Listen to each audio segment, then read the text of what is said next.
Assalamualaikum warahmatullahi wabarakatuh. Halo, selamat siang Ibu dan juga teman-teman semuanya. Perkenalkan, aku Marsha Triana Ayu. Aku dari kelas reguler 3H tentunya. Nah, di sini aku bertugas untuk melakukan review video di mata kuliah metodologi pembelajaran yang dimana sebelumnya Ibu memberikan video-video ke setiap kelompok. Kebetulan kelompok aku menerima jenis video yaitu metode Project Based Learning. Nah, apakah metode PJBL ini termasuk ke dalam aspek-aspek yang ada di form penugasan yang telah Ibu berikan? Yuk kita simak. Nah, ini adalah pendapat dari aku. Yang pertama, interaksi yang sistematis dan produktif antara pendidik, peserta didik, dan antara peserta didik. Ya, tentunya catatan review aku dalam proses interaksi tersebut itu terdapat interaksi yang sistematis baik dari peserta didik ke pendidik ataupun dari pendidik ke pendidik. Nah, mulai dari tersusunnya hal-hal yang mendasar yang dibutuhkan tenaga pendidik, something like a clue atau something student heard before about the topic ya. Nah, di sini yang kedua adalah pemberian inspiratif positif bagi peserta didik. Nah, jawaban aku di sini adalah ya, tenaga pendidik terlihat sangat mempersiapkan sekaligus memberikan inspirasi positif dimulai dari merencanakan lebih matang terkait topik dan memberikan penguatan terhadap clue atau opini yang disampaikan oleh peserta didik. Yang ketiga, apakah menciptakan suasana yang menyenangkan, gembira, dan aman dalam proses pembelajarannya? Ya, jawaban aku adalah metode PJBL ini menjadikan siswa yang penuh dengan pendapatan pengetahuan yang baru dari teman-teman sekitarnya. Karena di sini yang aku lihat itu penuh dengan kolaborasi ya. Nah, yang keempat, apakah di dalam situasi tersebut mengakomodir keberagaman peserta didik atau gender, budaya, keyakinan, bahasa setempat, dan karakteristik individual? Jawaban aku adalah ya, metode PJBL serta peran dari tenaga pendidik dalam pembahasan proyeknya bergerak memenuhi kebutuhan keterampilan dan potensi peserta didik. Nah, yang kelima, apakah mendorong peserta didik untuk meningkatkan kompetensi yang dimiliki dengan tingkat kesulitan yang tepat?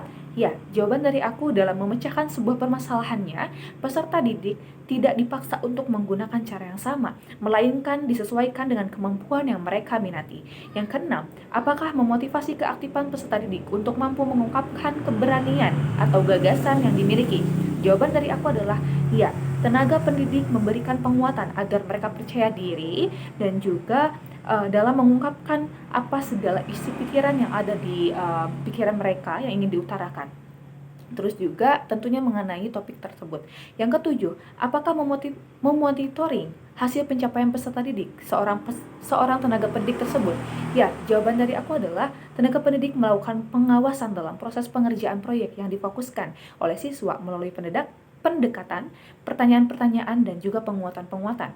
Yang kedelapan, memberikan ruang berkembang yang positif dalam segi fisiologis dan psikologis. Jawaban dari aku adalah ya, dalam metode PJBL ini memberikan manfaat terhadap siswa dalam bebas ekspresi ketika adanya ketidaksesuaian dengan opini yang ia dapatkan. Selain dari itu, tidak ada saling menjudge dalam pengungkapannya sebuah pendapat apapun gitu kan ya. Nah, terus juga dengan demikian terciptanya peningkatan critical thinking pada peserta didik. Yang kesembilan, keefektifan. Mohon maaf sebelumnya. Yang kesembilan, keefektifan media pembelajaran dalam mendukung mengaplikasikan metode yang digunakan. Apakah ada hal tersebut? Jawaban dari aku, ya, media tersebut terdapat media pembelajaran yang sangat mendukung dalam proses belajar dan pembelajaran siswa. For example is InFocus, komputer, sarana, dan prasarana lainnya yang sangat memadai tentunya.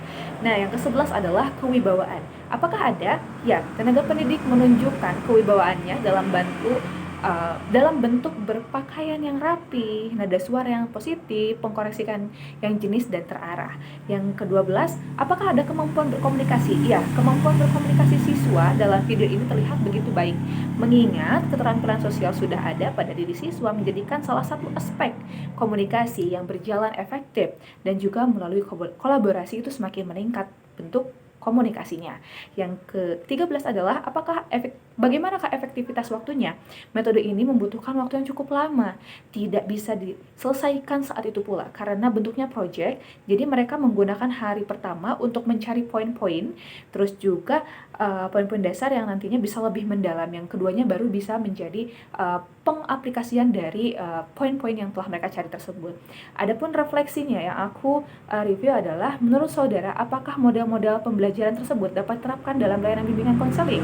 Jika ya, silahkan berikan tema yang sesuai. Ya, Metode PJBL tidak hanya berpusat pada sebuah kelompok, tapi juga pada individu tersendiri. Dengan demikian, metode ini dapat digunakan pada proses layanan bimbingan dan konseling. Adapun tema yang diberikan yaitu Individual Career Compass atau Kompas Karir Individu.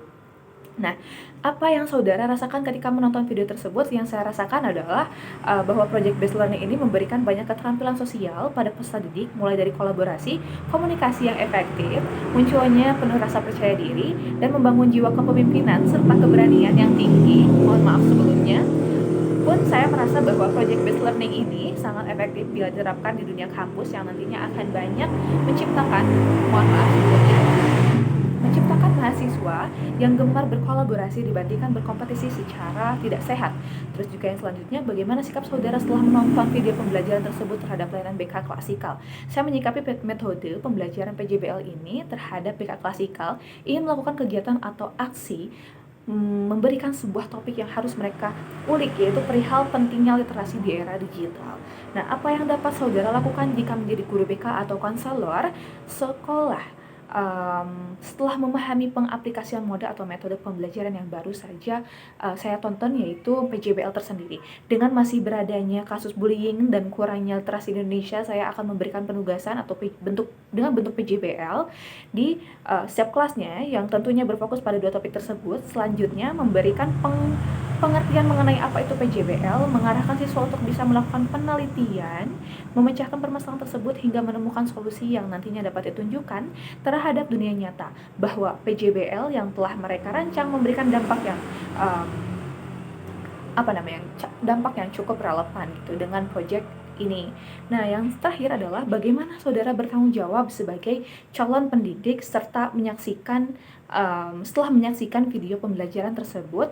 Adapun cara saya bertanggung jawab ketika menjadi seorang tenaga pendidik adalah penugasan dasar terhadap teori dan metode yang akan dilaksanakan, mengetahui isi atau substansi lebih mendalam